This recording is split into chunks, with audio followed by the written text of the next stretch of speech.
Vasanth TV ரசிகர்களுக்கு வணக்கம். இன்னைக்கும் நம்மளுடைய தெரிந்து கொள்வோம் நிகழ்ச்சியில தெரியாத பல விஷயங்களை தெரிஞ்சுக்க போறோம். நார்த் இந்தியால தான் பாப்புலேஷன் ரொம்ப அதிகமா இருக்காங்க அப்படின்னு சொல்றாங்க. என்னப்பா இது அவ்வளோ சிம்பிளா சொல்லிட்டியேப்பா அப்படின்ற மாதிரி சொன்னாலும் ரொம்ப ஹெல்தியான ஒரு பாப்புலேஷன் இருக்கு அப்படின்னு சொல்றாங்க. அதுக்கு ரீசன் என்ன அப்படின்னு கேட்டா, பாப்புலேஷன் அதிகமா இருக்கிறத தாண்டி ரொம்ப ஹெல்தியான பாப்புலேஷன் இருக்கிற இடம் நார்த் இந்தியாவா இருக்கிறதுக்கான ரீசனே அங்க அக்ரிகல்ச்சர் லேண்ட் எல்லாமே சமமா இருக்கிறதா. அங்க எந்த ஒரு ஹில் ஸ்டேஷனுமே கிடையாது. அதனால அங்க அக்ரிகல்ச்சர் லேண்டெல்லாம் ரொம்ப சமமா இருக்கும், விளைச்சலும் ரொம்ப அதிகமா இருக்கும். அதன் காரணமாக தான் அங்க ரொம்ப ஹெல்தியான பாப்புலேஷன் இருக்கு அப்படின்னு சொல்றாங்க. 1 கிலோமீட்டர் நீங்க பூமியில நடந்திருந்தீங்க அப்படின்னா நீங்க 8 சென்டிமீட்டர் கீழே போயிருப்பீங்கன்னு அர்த்தம். என்னப்பா சொல்ற, ஒன்றும் புரியலையே அப்படின்னு நீங்க யோசிப்பீங்க. பூமி எப்படி இருக்கு? வட்டமா இருக்கு. அப்போ நீங்க நடக்கும்போது 8 சென்டிமீட்டர் அளவுக்கு நீங்க கீழே தான் போயிருப்பீங்க பூமியோடைய கணக்குப்படி அப்படின்னு சொல்றாங்க.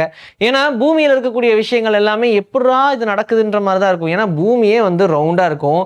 ஆனா அதோடைய சர்ஃபேஸ்னால அங்க இருக்கக்கூடிய தண்ணி எல்லாம் அப்படியே மேலே பறக்காம கீழே இருக்கு அப்படின்னா அதுக்கு காரணம் அழகான ஒரு வடிவமான இந்த சர்க்கிள் அப்படின்ற ஒரு வடிவம் தான். இது இல்லாமல் இருந்துச்சுன்னா மேபி தண்ணி வந்து கீழே இருக்காது, அடிக்கடி மிதக்கும், மேலே போகும், அந்த மாதிரி நிறைய விஷயங்கள் நடந்திருக்கும்.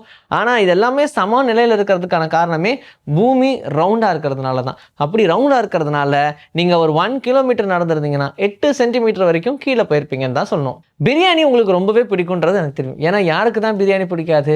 ஒரு 3 கிலோ பிரியாணியை மடக்குன்னு சாப்பிட்டீங்கன்னு வச்சுக்கோங்க, 1 கேஜி ரொம்ப சடனாக உங்களுக்கு ஏறிடும் அப்படின்னு சொல்கிறாங்க. இருக்கிறதுலே ரொம்ப அதிகமாக வெயிட் போடக்கூடிய டிஷ்ஷஸில் கண்டிப்பாக பிரியாணிக்கும் ஒரு இடம் உண்டு. அதே மாதிரி நம்ம ஆல்மோஸ்ட் சிம்பு அவர்களுடைய வெயிட் டிரான்ஸ்ஃபர்மேஷனே பார்த்துருக்கோம் இல்லையா? அவர் வெயிட்டை போட்டுட்டு இருக்கும்போது அவர் நிறைய பிரியாணி சாப்பிடுவார் அப்படின்ற மாதிரி சொல்லியிருந்தாரு.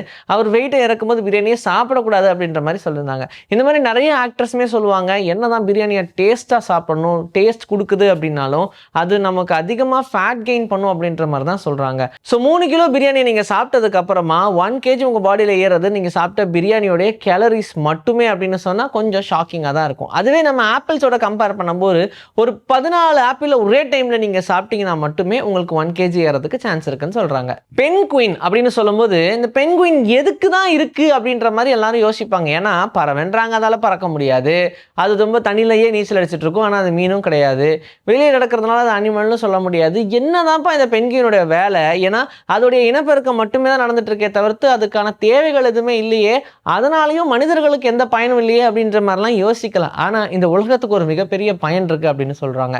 அண்டார்டிகா ரொம்ப பாதுகாப்பா இப்போ இருக்கிறதுக்கு, அது இன்னும் ஃப்ரோசன் நிலையிலேயே இருக்கிறதுக்கான காரணமே பென்குயின்ஸ் தான் அப்படின்னு சொன்னா ஷாக்கிங்காக தான் இருக்கும். பென்குயினோட வேஸ்ட், அதாவது பென்குயினுடைய கழிவுகள்லாம் இருக்கு இல்லையா, இதனால தான் அண்டார்டிகா பாதுகாப்பாக இருக்குன்னு சொல்றாங்க. அந்த கழிவுகள் இருக்கக்கூடிய அமோனியானால தான் அந்த கிளவுட்ஸ் எல்லாம் அதிகமாக ஃபார்ம் ஆகுது. அதனால சூரிய ஒளி ரொம்ப அதிகமாக அந்த ஐஸ்லாம் விழுகாமல் பார்த்துக்குது. அதனால தான் ஐஸ் உருகாமல் இருக்குது அப்படின்னு சொல்கிறாங்க.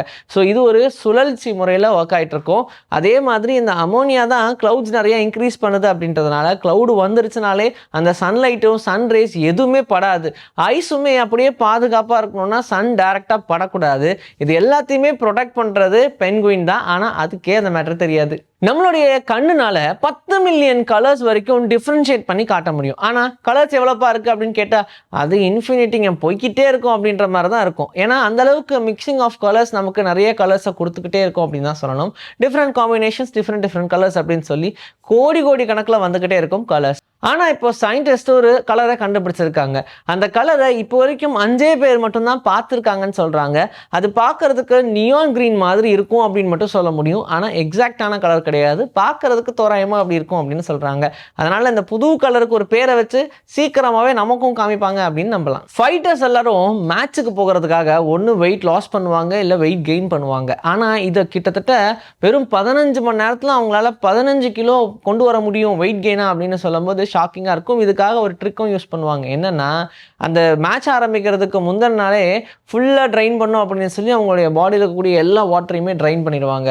அதுக்கப்புறமா சடனாக அவங்களுக்கு வெயிட் கெயின் ஆகணும் அப்படின்றதுக்காக நிறைய சாப்பிட்டு தண்ணியும் முடிஞ்ச அளவுக்கு குடிச்சிருவாங்களாம். ஸோ இதனால் அவங்களுக்கு மறுபடியும் லாஸ் ஆன வெயிட் எல்லாம் திரும்ப ரீகெயின் ஆகிறதுக்கு வெறும் 15 ஹவர்ஸ் மட்டும்தான் ஆகுது அப்படின்னு சொல்கிறாங்க.